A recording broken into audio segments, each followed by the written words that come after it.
Guwon masih mencoba untuk mencari jalan keluar dari semua ini. Ia masih mencari cara agar kekuatannya kembali tanpa ada kematian di antara Guwon ataupun Dohee. Namun, tidak ada jalan lain.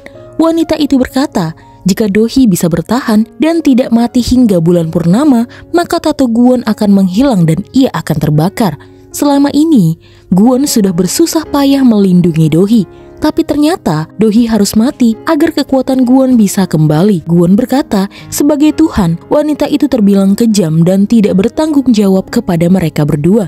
Dan wanita itu menjawab, jika semua ini terjadi karena keputusan dari mereka sendiri. Ia sudah membuat peraturan, namun manusia bertindak sesuka hati sehingga banyak peristiwa terduga sering terjadi. Dan takdir yang mereka maksud adalah keputusan yang mereka ambil sendiri.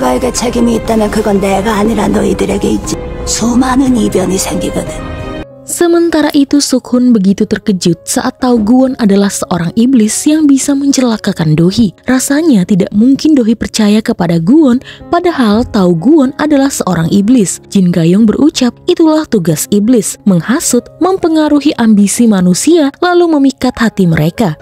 Di sana Jin Gayong juga memberitahukan kekuatan Guwon yang kini berpindah kepada Dohee. Itulah sebabnya Guwon membutuhkan Dohee, lebih tepatnya tato yang ada di pergelangan tangannya Dohee. 타투, 그게 능력의 원천이죠. Di rumah Noh Sukmin, ia akhirnya mendapatkan surat pelepasan hak waris yang sudah ditandatangani oleh Dohee. Akhirnya, ia mendapatkan apa yang ia inginkan selama ini. Menurutnya, berani-beraninya seorang anak asing merebut apa yang dari awal memang sudah menjadi miliknya.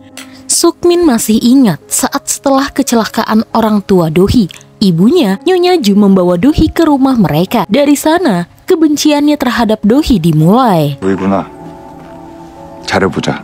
Noh Sukmin, sang eksekutor ini, kemudian melihat ponselnya. Ia menghapus beberapa pesan yang kemudian dilihat oleh Noh Dokyong dari ponselnya. Rupanya, Noh Dokyong ini bukan rekannya Kwang Chul si penjahat bertopeng, melainkan Dokyong menyadap ponsel ayahnya sendiri. Jadi selama ini, Noh Dokyong sudah tahu siapa sebenarnya ayahnya, dan diam-diam ia mengikuti gerak-gerik ayahnya. Ternyata buah jatuh tidak jauh dari pohonnya. Anak dan ayah sama-sama psikopat. Guwon lalu pulang ke rumah. Ia melihat Dohee sedang membuatkannya cake. Guwon langsung memeluk istrinya sekaligus mengisi dayanya. Dohee yakin Guwon ada masalah. Ia ingin Guwon jujur kepadanya. Namun Guwon masih belum bisa memberitahukan Dohee dan ia hanya bilang terjadi masalah kecil di dalam teater dan sekarang sudah selesai. Ia lalu merasakan cake buatan Dohee yang ternyata sangat-sangat asin. Hilanglah sudah predikat direktur F&B milik Dohee karena bos perusahaan makanan itu malah tidak bisa membedakan garam atau gula. Tapi karena cinta Guwon kepada Dohee sudah terlalu manis, maka Guwon tetap berkata cake buatan istrinya paling enak. 이거 다 먹을 수 있겠네? 소금 들어간다. Malam itu mereka berdua minum kopi di balkon rumah Dohee. Guwon bertanya apakah Dohee tidak takut lagi. Dohee berkata sebenarnya ia masih takut, namun setelah melihat wajah suaminya, ia jadi tidak takut lagi karena ia merasa Guwon adalah dewa pelindungnya. Guwon agak kurang nyaman mendengar pernyataan Dohee, mengingat kematianlah yang harus mereka hadapi. Guwon lalu bertanya jika besok kiamat apa yang akan Dohee lakukan. Keinginan Dohee hanya satu, ia ingin diam di rumah seharian bersama Guwon, tidur bersama, bersenda gurau dan menghabiskan hari-hari dengan tenang. Selain itu, ia juga ingin jalan-jalan bersama Guwon. Guwon ingin Dohee memikirkan saat-saat Guwon tidak ada di sampingnya. Apa yang akan dilakukan Dohee seorang diri? Dohee tidak suka. Ia bilang mengapa ia harus sendiri sementara ia memiliki Guwon. 없어. 마지막인데 너랑 같이 있어야지. Guwon lalu mengajak Dohee untuk bergadang saja. Menurutnya, tidur malah membuang-buang waktu saja. Tapi, film yang mereka putar itu begitu membosankan hingga dengan cepat membuat Dohee tertidur. Dan di sana, Guwon memikirkan bagaimana rasanya hidup di dunia di mana tidak ada Dohee di dalamnya. Saat itu, Guwon bergumam sendiri jika ia akan pergi jauh dan Dohee tidak akan bisa menemukannya. 내가 찾아갈 거야. Guwon lalu pergi ke hadapan wanita tua itu lagi. Wanita itu merasa senang melihat Guwon begitu putus asa. Namun Gwon dengan percaya diri berkata jika ia akan terus mencari cara agar dirinya dan juga Do-hee bisa selamat. Jika selamat, Gwon ingin wanita itu mengalah. 절대라는 말은 Gwon pun mengurus segalanya, termasuk jika saja ia tidak kembali, maka Pak Bok-gyu harus menjadi ketua yayasan miliknya. Pak Bok-gyu sedih mendengar hal tersebut, takutnya bosnya benar-benar tidak akan kembali lagi. Ia pun membuka foto-foto Gwon dari masa ke masa. Dan hal tersebut dilihat oleh Jin Gayong yang curiga pasti ada sesuatu yang akan terjadi. Setelah tahu, ia pun langsung pergi mencari keberadaan Gwon. Sementara itu, Do-hee pun terbangun dan langsung mencari Gwon. Setelah menemukan suaminya, Gwon langsung mengajak Do-hee pergi ke Sokho, di mana pada malam ini adalah malam bulan purnama yang kemungkinan tato miliknya akan kembali kepadanya. Do-hee pun senang jika kekuatan Gwon bisa kembali. Ia pun setuju dan berpikir kepergian mereka kali ini dalam rangka bulan madu. 좋아. Setelah merencanakan kepergian mereka berdua, Gwon pun pergi ke kantor polisi. Ia pun menyampaikan kepada polisi jika sepertinya kematian Kwang Chul adalah pesan untuk dirinya dan juga Do-hee. Ia takut Do-hee bakalan kenapa-napa, jadi ia memohon kepada para polisi itu untuk menjaga Do-hee jika saja ia tidak ada. Karena kepergian mereka di sore hari, maka Do-hee masih sempat memikirkan apa yang akan mereka lakukan di Sokho, seperti naik kereta gantung dan mencari tempat makan malam rekomendasi Sokho. Tiba-tiba, Do-hee ditelepon oleh Jin Gayong. Ia ingin bertemu dengan Do-hee dan membicarakan sesuatu. Di sana Jin Gayong bertanya, apa benar Do-hee dan Gwon akan mencoba mengembalikan tato? Jin Gayong berkata, apa Do-hee tahu? Jika tato tidak kembali pada malam ini, maka Gwon tidak akan kembali lagi dan akan mati. Do-hee langsung terkejut. Apa sebenarnya maksud Jin Gayong? Menurut Jin Gayong, satu-satunya cara agar tato Gwon bisa kembali dengan selamat adalah Do-hee harus mati. Ia lalu memberikan sebuah racun untuk Do-hee dan meminta kepada Do-hee agar menyelamatkan Gwon dengan cara Do-hee harus mati. Lalu tiba-tiba Gwon datang dan memarahi Jin Gayong untuk tidak ikut campur. Do-hee yang terkejut lalu pergi dari hadapan Gwon. Jin Gayong menjelaskan ia hanya memberitahukan fakta kepada Do-hee.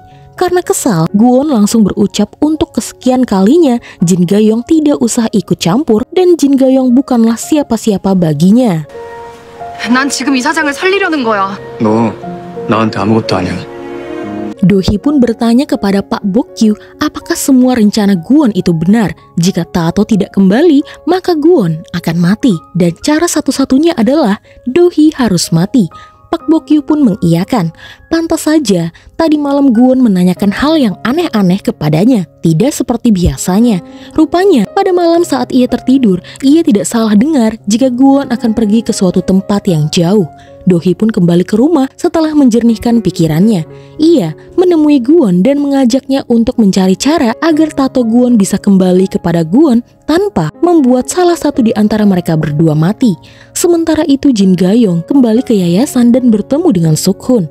Mereka berdua pun membuat rencana untuk menggagalkan rencana Gwon dan ini adalah kesempatan terakhir mereka berdua. 놔두면 안 돼요. 어떻게 해서든 막아야 돼요. 막으려면 오늘이 마지막 기회예요.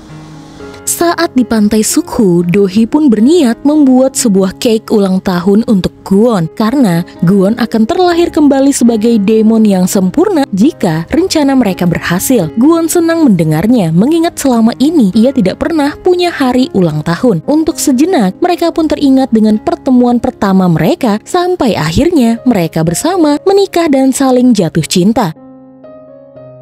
Dan malam pun menjelang, sudah saatnya mereka pergi dari sana. Saat mengisi bahan bakar mobil, seseorang membuntuti mereka berdua dari kejauhan. Dan rupanya orang itu adalah Noh Do-kyung dengan tangan yang penuh dengan luka. Rupanya, luka itu ia dapat dari ayahnya, Noh Suk-min. Noh Do-kyung ketahuan mengkopi ponsel ayahnya sehingga ia tahu perbuatan ayahnya kepada Do-hee dan juga Gwon. Noh Suk-min langsung menghukum Noh Do-kyung dengan membakar tangan anaknya itu. Noh Suk-min akan memaafkan putranya dengan satu syarat, yaitu ia harus bisa menghabisi Do-hee. Ia ingin putranya itu membunuh Do-hee. Sementara pada hari itu, grup Mirai akhirnya mengumumkan jika Noh Suk-min sebagai komisaris aktris utama. Ia pun langsung menghadap ke meja kerja ibunya dan berterima kasih kepada ibunya, yaitu Nyonya Ju, karena sudah membuatnya menjadi seorang iblis. 이제 속이 시원하세요. 문이 바람대로 악마가 됐습니다. Pada saat itu, Suk-hoon menelpon Do-hee dan bertanya di mana Do-hee berada. Suk-hoon ingin Do-hee segera menjauhi Gwon bagaimanapun caranya, karena Suk-hoon sudah tahu segalanya. Menurutnya, Gwon akan membunuh Do-hee untuk menyelamatkan dirinya sendiri. Namun Do-hee enggan melakukannya karena dugaan Suk-hoon salah. Do-hee percaya kepada Gwon. Pada saat itu, tiba-tiba sebuah mobil melaju kencang ke arah Do-hee yang sedang berada di dalam toko. Mobil yang dikendarai Noh Do-kyung itu lalu meledak dan membuat keadaan kacau balau. Gwon pun berniat menyelamatkan Do-hee. Namun, Jin Gayong yang sudah sampai berkata jika itu terlalu berbahaya karena Gwon sekarang adalah manusia biasa. Ia berkata, lagi pula Do-hee harus mati agar Gwon tetap hidup. Namun Gwon tetap masuk ke dalam kobaran api karena jika Do-hee mati, justru ia tidak bisa hidup. 살 수 없어. Di dalam sana, Do-hee pun terluka parah hingga ia tidak sanggup untuk bangun. Gwon yang sudah masuk ke dalam pun ketakutan ketika melihat api. Ia merasa dirinya akan terbakar. Namun setelah melihat surat yang ditulis oleh Do-hee bahwa apapun pilihan keji yang mereka dapatkan, Do-hee tetap akan memilih Gwon di dalam hidupnya. Karena Do-hee tahu rasanya bagaimana kehilangan orang yang kita cintai lebih menyiksa ketimbang kehilangan diri kita sendiri. Gwon langsung bangkit dan menyelamatkan istrinya. Gwon langsung membawa Do-hee keluar dari kobaran api dan anehnya, Gwon maupun Do-hee keluar dalam keadaan yang baik, tidak ada luka sedikit pun. Bahkan Do-hee pun sadar dan tidak kenapa-napa. Rupanya saat di dalam, mereka berdua sama-sama hampir kehilangan nyawa mereka, sehingga tiba-tiba tato dan kekuatan Gwon kembali kepadanya. Dan akhirnya mereka berhasil melewatkan kematian tanpa kehilangan orang yang mereka cintai. 타투가 돌아왔어.